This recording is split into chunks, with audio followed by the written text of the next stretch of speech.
The Beginning of an Industrial Vision by Henry Ford. Imagine a world without cars. A world where your life is limited to how far your horse can travel, where the simple act of visiting a neighboring town is a full-day affair. This was the world Henry Ford was born into in 1863 on a small farm in Michigan. But unlike most people, Ford didn't just accept this reality. He saw a different future, one powered by machines. From a very young age, Henry was obsessed with how things worked. While other kids were playing, he was taking apart his father's watch, meticulously examining every tiny gear and spring just to see if he could put it back together again. This wasn't just a hobby. It was a deep-seated curiosity about the mechanics of the world. He wasn't driven by a desire for fame or fortune. Instead, he had a simple, powerful idea. What if he could use machines to make life easier for everyone? His journey began not in a grand workshop, but with a fascination for engines and tools. He saw the backbreaking labor on his family farm and thought, there has to be a better way. This desire for improvement led him to a job as an engineer at the Edison Illuminating Company. Here, surrounded by the hum of generators and the crackle of electricity, he absorbed everything he could about engines and energy systems. But even while working for the great Thomas Edison, Ford had a dream of his own, taking shape in his mind, piece by piece. In his spare time, in a small shed behind his house, Ford began to tinker. He was working on something radical, something most people thought was impossible, or at best, a toy for the rich. He wanted to build a horseless carriage, a small gasoline-powered car that could move people faster and more efficiently than any horse could. This wasn't a quest for a single invention. It was the start of a lifelong obsession. Night after night, he toiled away, fueled by a vision. There were countless experiments, setbacks, and moments of frustration. Parts broke, designs failed, and the engine sputtered and died more times than he could count. But Ford was relentless. He believed that failure was just an opportunity to begin again, only this time more intelligently. Then one rainy night in 1896, it happened. He wheeled his creation out of the shed only to realize the door was too small. After knocking out some bricks to widen the opening, he started the engine. It was alive. This first automobile, which he called the quadricycle, wasn't much to look at. It was a little more than a frame with 4 bicycle wheels and a simple engine. But it worked. It was small, light, and refreshingly simple. In an era when automobiles were massive, complex, and ridiculously expensive status symbols, Ford's little machine was a complete revolution. It was the first physical proof of his core idea, an idea that would change the world. A car for the great multitude. This initial success wasn't the end of his journey. It was just the beginning. Ford knew that one handmade car wouldn't change anything. To realize his vision, he needed to produce cars on a massive scale. So, in 1903, he took the biggest risk of his life and founded the Ford Motor Company. This was far from a guaranteed success. The world of business was brutal, and early car companies came and went in the blink of an eye. Investors were skeptical. They saw the automobile as a luxury item, a niche market for the wealthy. They pushed Ford to build bigger, more expensive cars to maximize profit per sale. But Ford refused. He had a different philosophy. He believed that true, lasting success would come not from serving the few, but from serving the many. He was convinced that the future lay in quality, affordability, and efficiency. He wanted to build a car so cheap that the very people who built it in his factory could afford to buy one. This radical idea was met with doubt and even ridicule. But Ford stuck to his guns. The early models produced by his company began to reflect this philosophy. They were sturdy, reliable, and designed for the real world, not just for paved city streets. He knew that for his car to be truly for the masses, it had to handle the rough, muddy, and often non-existent roads of rural America. Then came the car that would make his name legendary, the Model T. When it was released in 1908, it wasn't just another car. It was a cultural phenomenon, nicknamed the Tin Lizzie.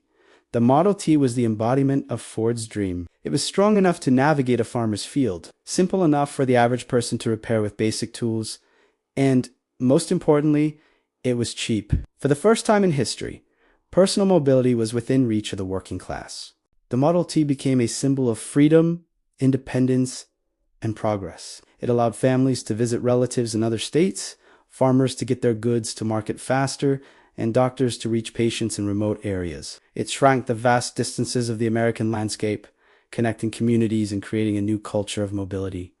Ford's genius wasn't just in inventing a car. Many people had done that. His true genius was in understanding what people needed before they even knew it themselves. He didn't want to create a luxury product that a few could admire from afar. He wanted to create a useful tool that millions could use to improve their daily lives. By obsessively focusing on simplicity and efficiency, he built the foundation for a new, modern world. And as the first Model Ts rolled off the assembly line, Ford knew his life's work was only just beginning. The industrial ideas he was developing would soon transform not just transportation, but the very nature of work, society, and life itself. The story of how he achieved this and the revolutionary methods he pioneered is where our journey will take us next. But before we continue, if you're fascinated by the stories of the innovators who shaped our world, make sure to subscribe and hit that notification bell so you won't miss the next videos. After the runaway success of the Model T, Henry Ford faced a new challenge. The world wanted his cars, but he couldn't build them fast enough. He knew he needed a revolution not just in what he built, but how he built it. His vision was clear: make manufacturing faster, cheaper, and more reliable for everyone. The answer arrived in 1913, and it would change the world forever: the moving assembly line. Imagine a factory floor where the car comes to the worker, not the other way around. Each person specialized in one small, precise task, repeating it with growing expertise.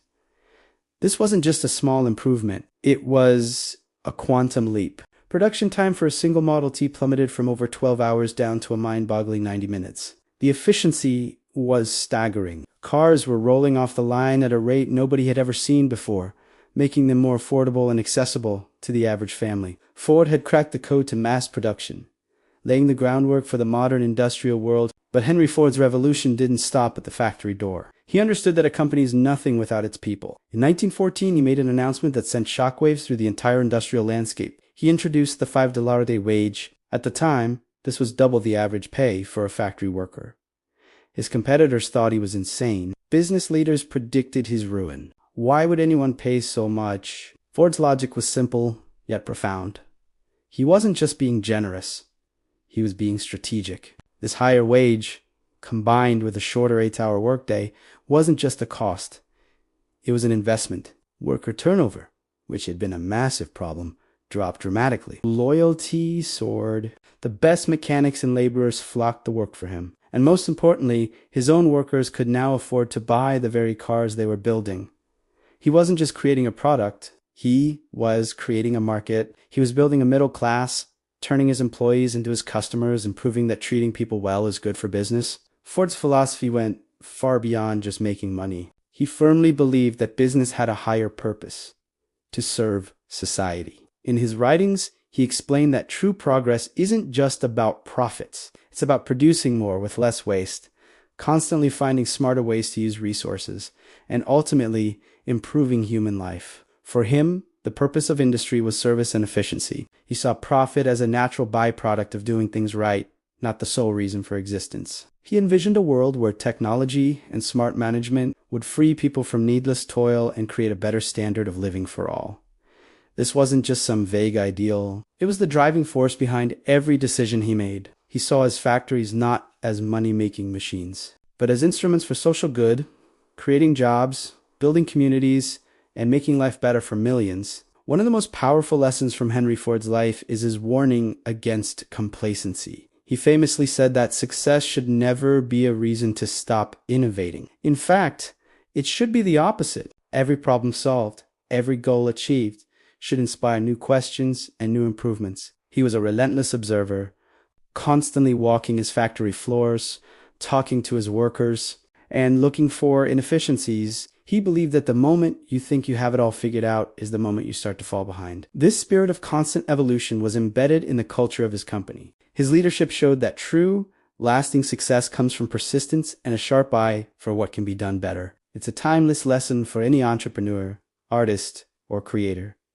Never rest on your laurels. Always be learning, always be questioning, and always be looking for the next breakthrough. As the years went by and the world changed around him, Ford remained stubbornly dedicated to his core principles: simplicity, quality, and honesty. He believed in making a product that was straightforward, durable, and did exactly what it promised. He wasn't interested in flashy trends or unnecessary complexities. This unwavering commitment sometimes brought him into conflict with critics who called him old-fashioned or stubborn. They argued that he wasn't adapting to new styles or market demands. But while the critics talked, Ford's factories kept running. His simple, reliable cars kept rolling off the assembly lines, and his ideas continued to shape the very foundation of modern manufacturing. His independence was a source of both his greatest strengths and, at times, his biggest challenges. But through it all, he never lost sight of his original vision to build something of real value for ordinary people. Looking back, Henry Ford's story is so much more than just a tale about cars. It's a powerful narrative about vision, determination,